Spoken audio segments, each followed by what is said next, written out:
تو اب عموماً ہوتا ہے کہ آدمی قرضدار بھی ہو تو قرض کی ادائیگی کے لیے کیا کرے، ٹھیک ہے؟ تو اس بات کو یاد رکھیے، یہ بھی جو نکات میں رکھوں گا یہ فرائض کے اہتمام اور سنت کے مطابق کرنے کے بعد ہے۔ خالی آپ یہ کر لیں گے تو فقر فاقہ اور قرض نہیں ہٹنے والا ہے، یہ بات کو بھی ہم اور اس بات کو بھی ہم سمجھیں کہ قرض کوئی بہت اچھی چیز نہیں ہے، یہ حلال ہے لیکن کو بہت اچھی چیز نہیں ہے کہ آپ بس خوشی خوشی قرض لیتے رہے بس۔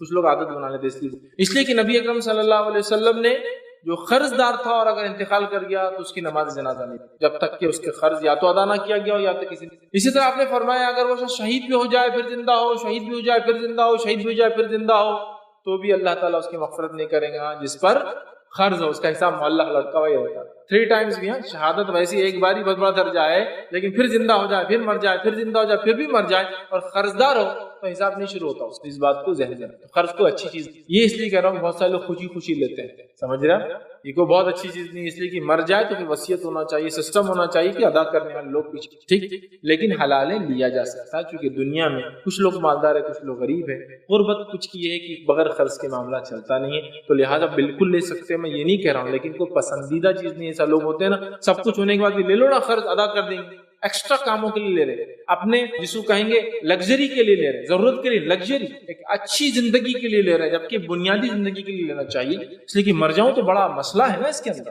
یہ نہیں سمجھتے ہم تو بہرحال۔ آئیے اب اگر میرے پہ قرض ہو تو میں کیا کروں؟ علی بن ابی طالب رضی اللہ عنہ سے جو ہے ایک روایت ہے اور یہ روایت جامع ترمذی میں ہے۔ روایت اس طرح سے مروی ہے کہ ایک مکاتب غلام نے ان کے پاس آیا اور عرض کیا، ایک غلام جس نے مکاتب بولے تو وہ غلام تھا جس نے اپنے مالک سے ایک کانٹریکٹ بنا لیا کہ اگر میں آپ کو اتنے میری کیا قیمت لگاتے ہو آپ، تو مالک بولتا ہے سمجھ تیری قیمت ہے 50 دینار، تو کہتا تھا اگر 50 دینار میں ہی لا کے دے دوں آپ کو کما کے الگ سے تو آپ مجھے آزاد کر دو گے؟ تو مالک کہتا ہاں، تو اس کا کانٹریکٹ لکھ لیا تھا۔ مکاتب غلام مطلب جس کا کانٹریکٹ لکھ لیا گیا۔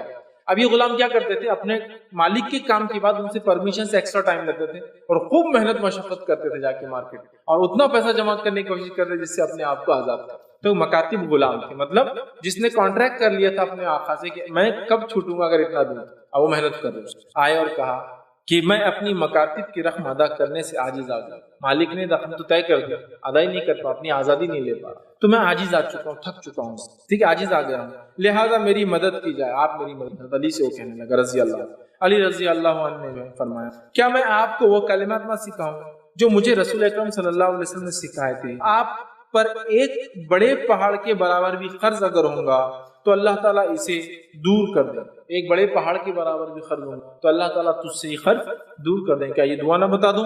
کہا ارے بالکل یہ دعا تو آپ بتا دیجئے۔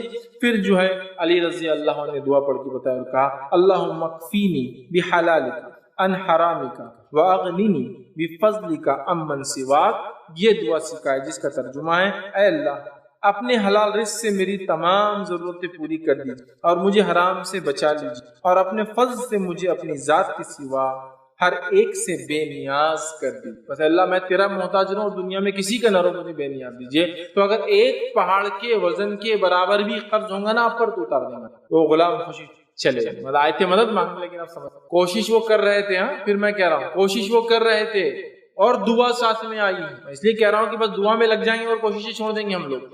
دونوں پرندے اپنے گھونسلوں سے نکلتے ہیں، خالی پیٹ تو بھر پیٹ واپس آتے ہیں، خالی بیٹھے نہیں رہتے، توکل کر کے نکلتے ہیں۔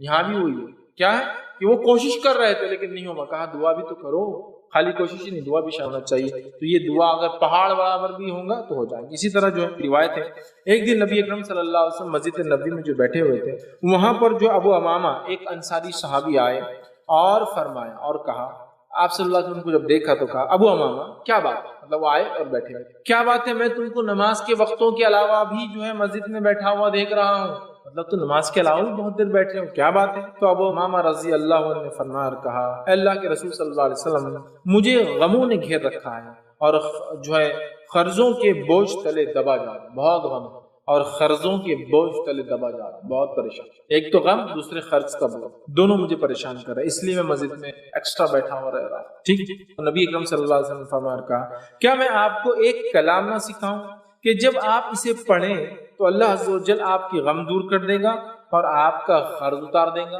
کیا میں تمہیں ایسے کچھ کلمات سکھاؤں جس سے تمہارا غم بھی دور اور قرض بھی ادا ہو جائیں گے؟ ٹھیک ہے، تو انہوں نے کہا اللہ کے رسول صلی اللہ علیہ وسلم بالکل ضرور بتائیں، اور پھر نبی اکرم صلی اللہ علیہ وسلم نے یہ دعا جو ہم کو سکھائی ٹھیک ہے. اور وہ بڑی دعا ہے جس کا ترجمہ اس طرح سے ہے: اللہ میں غم و حزن سے تیری پناہ مانگتا ہوں، اور کمزوری اور سستی سے تیری پناہ مانگتا ہوں، بزدلی اور بخیلی سے تیری پناہ مانگتا ہوں، خرچ کے بوجھ اور لوگوں کے جو غلبے سے تیری پناہ جو چاہتا ہوں. یہ دعا جو ہے نبی اکرم صلی اللہ علیہ وسلم کو وہ دعا سکھائی تو کہا اگر یہ دعا پڑھ لے تو اللہ تیرے سارے غم دور کر دے گا اور ساری مشکلیں حل. دوسری دعا جامع ترمذی کی ہے، روایت کے اندر آپ صلی اللہ علیہ وسلم نے فرمایا جس کا ترجمہ یہ کہ اللہ مجھ سے قرض دور کر دیجیے اور فقر اور فاقے سے میری کفایت کر دیجیے. مجھ سے قرض دور کر دیجیے اور فقر اور فاقے سے کفایت کر دیجیے. تو وہاں بھی کیا تھا؟ مجھ سے قرض دور کر دیجیے اور فقر اور فاقے. اس لیے میں نے بھی عنوان دونوں ساتھ لے لیا چونکہ فقر اور فاقہ قرض کو بھی لا لیتا ہے ساتھ. ٹھیک، مجھ سے قرض دور کیجیے اور فقر و فاقے سے میری کفایت کیجیے. یہ انہوں نے، ٹھیک ہے، تو یہ دعائیں ہم کو کرنا. اسی طرح قرض لیتے وقت یہ نیت ہوگی قرض کو واپس دینا. اگر نہ ہوگی تو دو نقصان ہوں. ایک، قرض کبھی واپس نہیں کر پائیں گے، اور دوسرا نبی اکرم صلی اللہ علیہ وسلم فرمایا، مسند احمد کی روایت ہے، جو شخص اس نیت سے قرض لے کے واپس نہیں کرنا ہے وہ ڈاکو ہے، اس نے ڈاکا.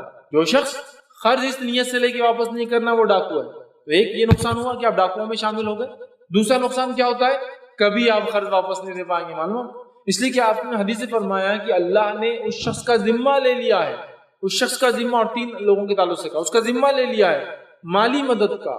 جو کیا کر رہا ہو اس میں فرمایا ہے وہ غلام جو اپنی آزادی کی، تو اللہ ذمہ لے لیتا ہے اس کی مدد کرنے کا کہ اس کا میں مسئلہ حل کر دوں گا، اور یہ مکاتب اگر غلام ہے تو اس کو آزادی کا. دوسرا فرمایا جو اپنے قرض لوٹانے کے لیے کوشش کرتا ہے اللہ نے اس کی مدد کا ذمہ، قرض لوٹانے کی کوشش کرنے والے کی مدد کا ذمہ اللہ نے لے لیا ہے. قرض دینے کی کیا فضائل ہے، نہ لوٹانے کا کیا انجام ہوگا، یہ میرا عنوان نہیں. یہ دیکھنا ہے تو میرا ایک پورا تفصیلی عنوان ہے قرض دینے کے فضائل اور نہ لوٹانے کا. لیکن آج ہم جو بات کر رہے ہیں صرف قرض سے متعلق بات کر رہے ہیں، کیسا اس کا بوجھ سے ہم نے دینے والے کی کیا فضائل ہوں گے، لینے والا کیا کرے، میں وہ سب چیزوں میں نہیں جاتا. تو اگر لیتے وقت یہ نیت ہوگی نہ لوٹانے کی تو آپ نے ڈاکہ ڈالا اس کے پاس، اور اگر آپ نے یہ نیت سے لی کہ مجھے لوٹانا ہے تو انشاءاللہ العزیز اللہ نے ذمہ لے لیا کہ آپ کی مدد کرے. جو شخص قرض لیتے ہیں اور یہ اس سے لوٹانا ہے، اللہ تعالیٰ کا ذمہ ہو جاتا ہے کہ اللہ تعالیٰ اس شخص کی جو ہے مدد کرتا ہے. اسی طرح جو کسی وجہ سے اگر آپ نہ لوٹا پائے تو اس شخص کو ضرور ملے اور بتائے کہ آپ نہیں لوٹا. ہمارے پاس کیا ہوتا ہے، جب قرض لیا آپ نہیں لوٹا سکتے، تاریخ 10 تاریخ دی گئی، لوٹا نہیں، اب 10 کو نہیں دیا، فون بند، اس کے نمبر کو کیا لسٹ میں ڈال دیتے ہیں، بلیک لسٹ میں ڈال دیتے ہیں. آپ اس کا فون اٹھانا ہے، دینا ہے یار اپنے کو، لیکن کیا ہے وہ اب بول نہیں سکتے. تو جب آپ کسی سے قرض لیں اور نہ دے پائے تو کیا کریں؟ سب سے اس تاریخ سے پہلے ہی اس کو کال کریں یا اس کے بعد اور اس سے معذرت. کیا کرنا ہے کر لو، اب سامنے ہو، سمجھ رہے ہیں؟ معذرت چاہے. آپ اگر بھاگیں گے تو کئی نقصان اٹھائیں گے. پہلا، یہ شخص جو مالدار ہے اس لیے تو قرض دیا، یہ آپ کی شخصیت کو بدنام کر دیں گے، اور یہ فطری چیز ہے. بولیں گے اس کو مت دو، میرے لے کے آج تک بھاگ رہا ہوں، میرے فون بھی نہیں اٹھا. دیکھیے آپ جس نے آپ سے قرض لیا آپ اس کے بارے میں کیا کمپلین کرتے ہو، یہ بولتے ہو برا آدمی فون، آپ کیا بولتے یار جو بھی ہے وہ لے کے فون کیوں نہیں اٹھاتا، بات کر کے تو بولنا ہوں، بولتے بھی نہیں. اگر آپ نے بولے کہ میں فلاں تاریخ 10 کو نہیں دے پا، ٹھیک، تو آپ 9 کو جائیے، میرے بھائی میں نے وعدہ کیا تھا کل تو سوں گا، ہو سکتا ہے تم نے کچھ ٹائم ٹیبل بنا لیا ہو، کچھ میں نہیں دیکھتا، بہت مجھے اور محلہ. دینے والے کو کیا اجر ہے؟ ہر روز اتنا پیسہ صدقہ کرنے کا اجر ملے گا دینے والے. ابھی میرا اس کی فضائل بتانا مقصد نہیں، لیکن لینے والا کیا کرے تاکہ اگلی بار خرچ ملے، ضرورت پڑنے پر بتائے میں نہیں دے پاؤں گا، فون اٹھائے اس کا، بلکہ خود کرے. یہ نہیں کہ وہ فون کر کے بولے 10 تاریخ کو میرا پیسہ کہاں ہے، اس سے پیسہ لے کے اس کو کال کروا رہے ہو، اگلی بار کون آپ کو پیسہ دے گا؟ آپ کال کیجیے کہ میرے بھائی میں نہیں لوٹا پایا، میں 1 ہفتے کی، 1 دن کی، 1 مہینے کی اور محلت چاہتا ہوں. یہ زیادہ اچھا ہوگا کہ اس کی 2 باتیں منہ پہ سن لے اور اس کے بعد آپ اطمینان سے باقی دن گزاریں. ورنہ آپ کو ہر بار دیکھنا پڑے گا، انہیں دیکھ رہا تو نہیں، آپ ظاہر سی بات ہے کہیں سے بھی آ جائیں گا، دوسرے نمبر سے کال کریں گا، وہ راستے میں پکڑیں گا آپ کو، گھر میں صبح کے بیٹھ جائیں گا. اور اگر پروفیشنل دینے والا تھا تو ہاتھ پیر توڑیں گا آپ کسی، اگر اس کو پتا ہے وصولی کیسی کی جاتی ہے اپنے پیسے کی تو ہاتھ پیر توڑ کے لے لیں. سب چیزوں سے آپ بچ جاتے جب آپ جا کے clearly Islamic point of view سے آ کے پہلے بول دیں کہ میں نہیں دیتا. ٹھیک ہے، اسی طرح جو ہے خواہ جو ہے قرض نہ لے. یاد رکھیے صرف ضرورت پڑنے پر ہی قرض لیں. بہت سارے لوگوں کو دیکھا گیا اپنے شوق کو پورا کرنے قرض لیتے ہیں اور پھر قرض کے بوجھ تلے دبے ہوتے ہیں. اس لیے قرض لینا جیسا میں نے کہا کوئی بہت پسندیدہ عمل نہیں ہے. ٹھیک ہے، اسی طرح جو ہے قرض جتنا لوٹا سکتے اتنا ہی لیں. اب ہمارے پاس جو ہے خرچوں کا لمٹ ہی نہیں، لمٹ لیس خرچے ہمارے. اب اکثر ہم لوگ کیوں قرض دار ہوتے ہیں معلوم آپ کو؟ کوئی شرعی وجوہات سے نہیں ہوتے. ایسا آپ نے کوئی آدمی دیکھا جو بولے یار مسجد کا کام کر رہا تھا، لے لیا قرض، بہت مشکل ہوئی لوٹانے میں. دینی درسگاہ چلا رہا ہوں یار بچوں کے لیے، بہت مشکل ہو رہی، قرض لے لیا اس کے بوجھ تلے. نہیں ملیں گے. کیسے لوگ ملیں گے؟ یار قرض لے کے بہت پریشان. کیا کے لیے لیا تھا؟ بچی کی شادی کے لیے. بچی کی شادی کے لیے آپ نے قرض کیا؟ نہیں وہ یہ تھا اور رسم بھی تو ضروری تھے نا، فلاں کرنا تھا. اچھا بہت قرض تلے دبا ہوا. ارے تم کیوں قرض تلے دبے ہو؟ ولیمے کے لیے لے لیا. میں لوگوں کو بھی تو بتانا تھا نا، خاندان کا کھائے ہوئے، اپنے دنیا کا کھائے ہوئے سب کو دینا تھا نا دعوت.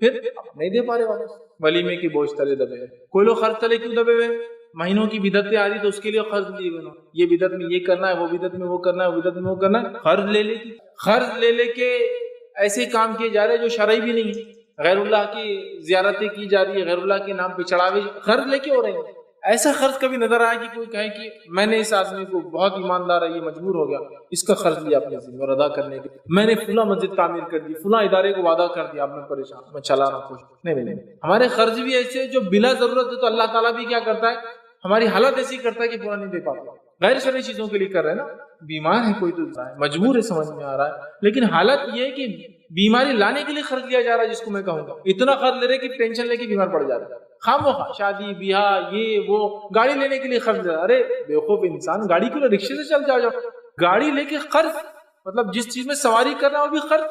جو ہم اکثر خرچ اپنی لگژریس لائف کے لیے لے رہے ہیں, یہ سب سے بڑا مسئلہ ہے ہمارا. اس لیے میں نے کہا خاموخواہ خرچ نہ لے. آج ہم اکثر لوگ خرچ کیوں لے رہے ہیں, 5 لاکھ قرض لے کے میں کو کہاں دبئی جاب کرنے جانا. ارے بیوقوف, اپنی صلاحیت پر جا. 5 لاکھ قرض لے کے جائیں گا, اگر نہیں کما پایا تو آنے کے بعد کیا, پھر سود پہ لے کے دیتا, امی کا زیور لے کے دے رہا, شادیوں کے بیوی کا زیور لے کے دے رہا, اس کا ادھر اس کا ادھر, اور پھر 10 سال بعد بھی خرچ میں گیا تھا, خرچ میں ڈوبا ہوا, آیا خرچ میں ڈوبا.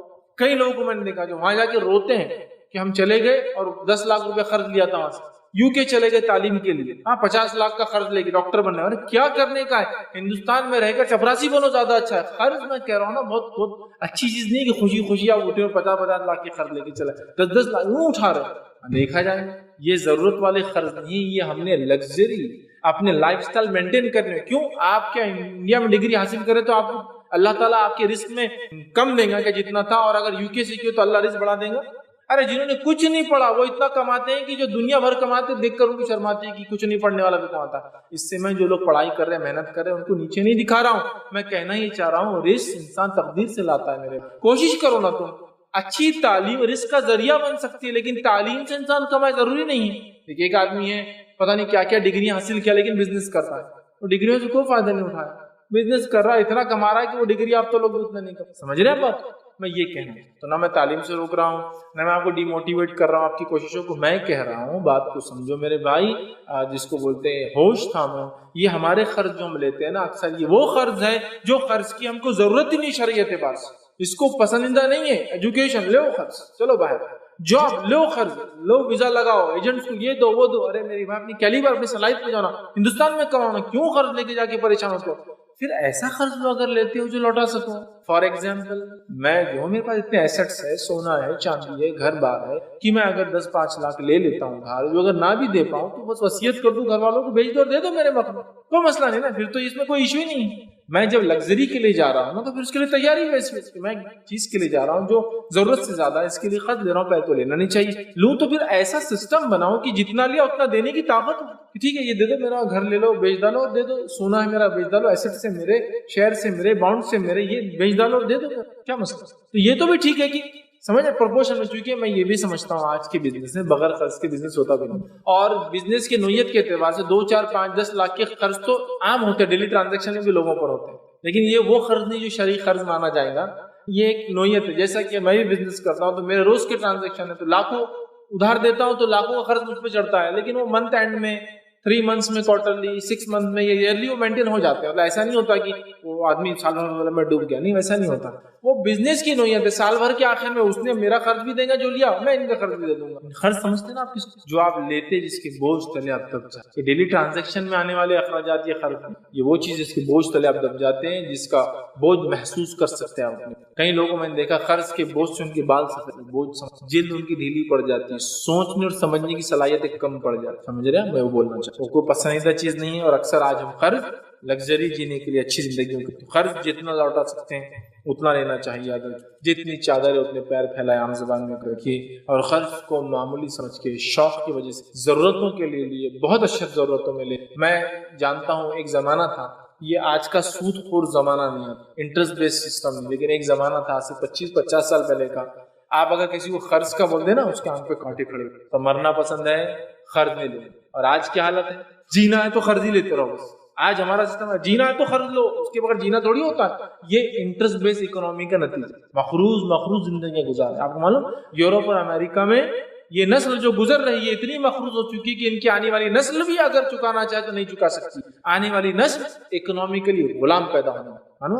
اب حالت یہ چکی امریکہ اور یورپ میں کہ ان کا ڈیپ، ان کا ادھار ان کے نسلوں پہ ٹرانسفر ہو رہا ہے. گارنٹر ہوتا تھا نا پہلے، میں اپنے گارنٹر ہوں، اب گارنٹر نہیں ہے، تمہاری اگلی نسل کو دینا ہے.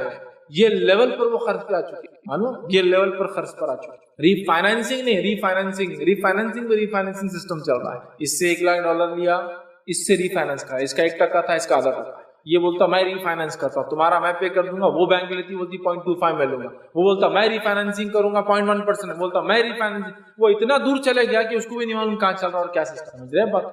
تو ان کی نسلیں مخروض ہو رہی. تو اگر ہم بھی وہ سسٹم پہ جانا چاہتے تو وہ سسٹم تو تیار ہے ہمارے. تو ایک زمانہ تھا، اور آج ہی میں نے دیکھا لوگ، کچھ لوگ آتے ہیں اور اپنی مجبوریاں بتاتے ہیں کیوں مجبور ہیں. اور ہم لوگ خرچ بھی دیتے ہیں بہت سارے سسٹم سے. IRC کا بیت المال ہے، اس کے علاوہ بھی سوسائٹیاں. اتنا بوجھ ہوتا ہے ان پر جب آ کر ہم کو بولتے ہیں نا خرچ کا، کہ ایسا لگتا ہے ان کو سنبھالنے کو پتہ نہیں کتنا ٹائم لگے گا. ہم بھائی رو مت، سمجھ جاؤ، ارے بھائی عام بات ہے. اور کتنا خرچ ہونا والا 10,000 اور 5,000. لیکن وہ بولتے ہیں ہمارے خاندان میں کبھی کسی خرچ لینا بولے تو موت جیسے. ایسے بھی لوگ. اور ایک وہ بھی ہے، کچھ لینا ہے، کپڑے لینا ہے، چلو بڑے بھائی سے لے لینا خرچ. لیکن کپڑوں کے لیے شادی ہے بھائی، شادی کے کپڑے 2-4 لاکھ کے آئیں گے، ایسا خرچ لینا ہی پڑے گا اس کے لیے. ہر چیز کے لیے مطلب خرچ کو معمولی سمجھ رہے ہیں. بتانا چاہ رہا ہوں یہ بہت اچھی چیز، یہ بہت بڑا بوجھ ہو.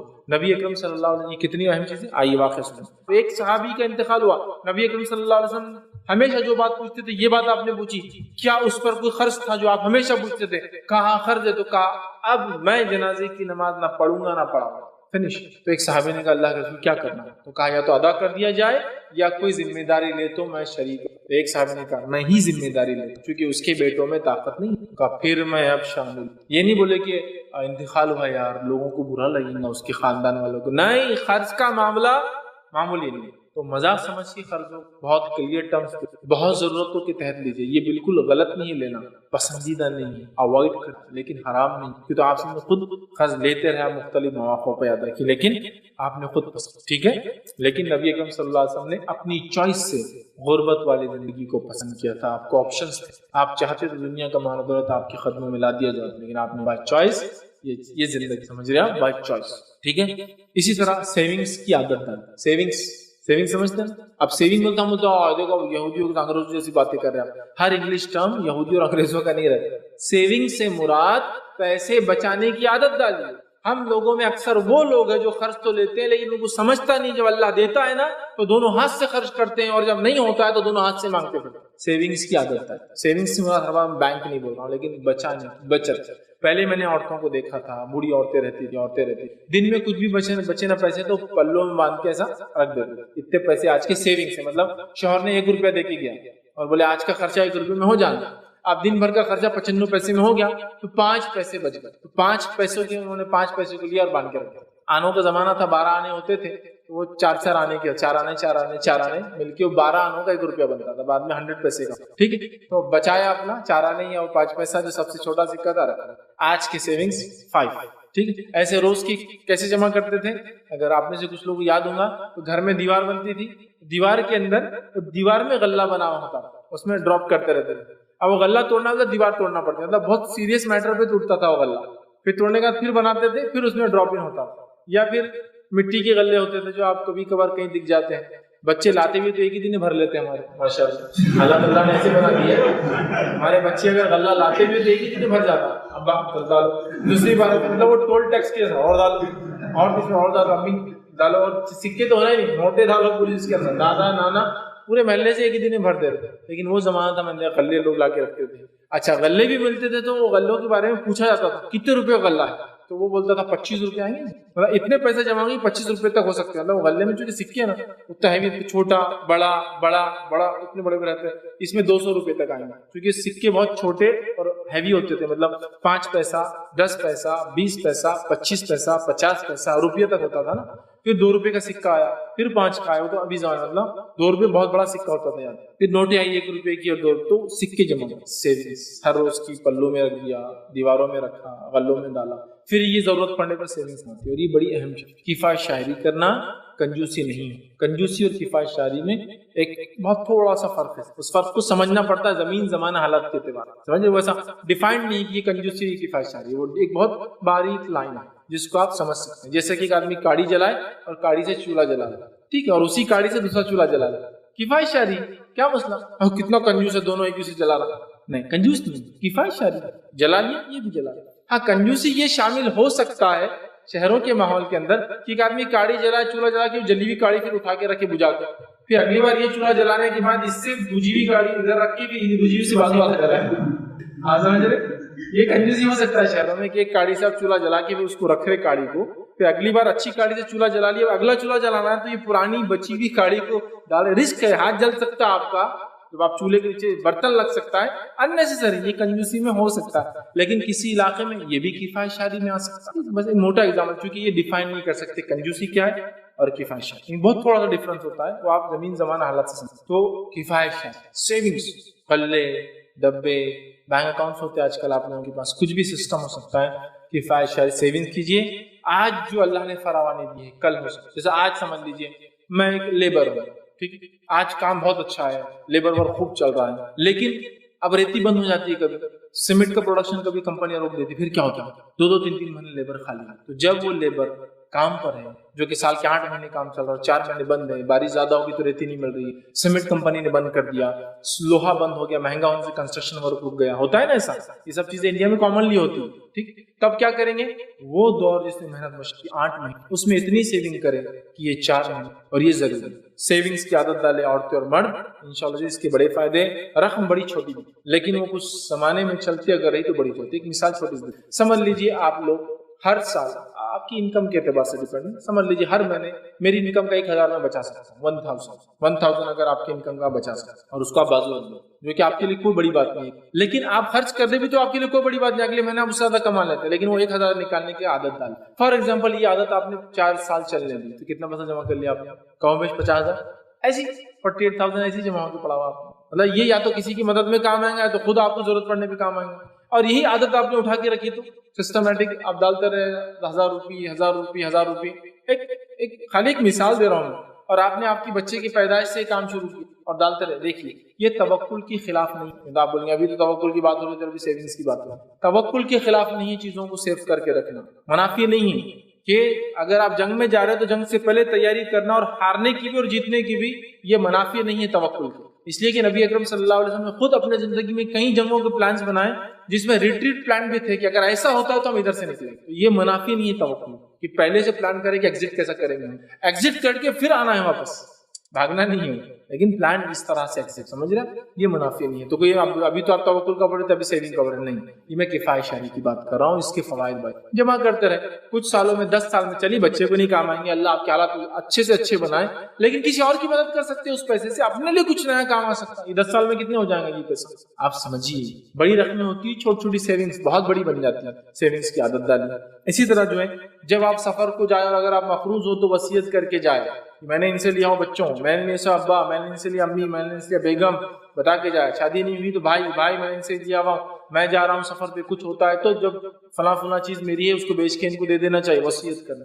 جب قرض ہو آپ پر اور آپ سفر پہ جائے کرے تو آپ کو وصیت کر کے جانا چاہیے کہ میرا یہ اگر ہو جائے تو میرا یہ کر دینا چاہیے. یا آپ بیمار ہو جائے, لگے کہ بیماری بڑھ رہی ہے, تب بھی وصیت کر دیا آپ کی میں نے یہ لیا ہوں خرچ, بلکہ عادت ڈال دیا آپ خرچ لکھ لیا کیجئے, لین دین میں لے دے تو لکھ لیا کیجئے, تاکہ کچھ بھی ہو جائے تو پیپر باقی ہوتے ہیں. اور وہ اسی طرح جو ہے قرض کو اچھے انداز سے لوٹائے. نبی اکرم صلی اللہ علیہ وسلم نے فرمایا تم میں سب سے بہتر ہوا جو لوٹانے میں سب سے اچھے, تم میں سب سے اچھے ہوئے جو لوٹانے میں سب سے اچھے. سمجھ رہے ہیں بات کو, تو اب اچھے سے لوٹائے, سب سے بہترین انداز سے لوٹائے. ہمارے پاس کچھ لوگ قرض لیتے اور لوٹاتے وقت بولتے ہیں احسان تھوڑی کرے تھے, ہاتھوں مانگے تھے اور تم نے دیے تھے, لو. بولتا ہے کیسا عجیب آدمی. سب سے اچھے انداز سے لوٹائے. نبی اکرم صلی اللہ علیہ وسلم ایک مرتبہ ایک صحابی سے ایک اونٹ لیا, ٹھیک ہے, اور اس کے بدلے میں جب ریٹرن کیا تو اس سے بہتر اونٹ دیا. تو انہوں نے کہا میرا تو اتنا اچھا نہیں تھا, تو کہا تم میں سب سے اچھے وہ ہے جو لوٹانے میں سب سے اچھے ہو, اور میں لوٹانے میں تم میں سب سے اچھا. لیکن اس کو کوئی ہرگز سود لینے کا نیا طریقہ نہ بنائے کہ اللہ کے رسول نے ہلکا اونٹ لیا تھا, ریٹرن بھاری کیا, تو اب تم میرے سے 1 لاکھ لو اور 1.5 لاکھ واپس دینا اچھا اس سے. نہیں, وہاں کوئی ٹرمز پہلے طے نہیں ہوئے تھے, اور اس صحابی کی حالت اللہ کے رسول کو پتا تھا کیا ہے, تو آپ نے ڈبل کام کر دیا, قرض بھی ریٹرن,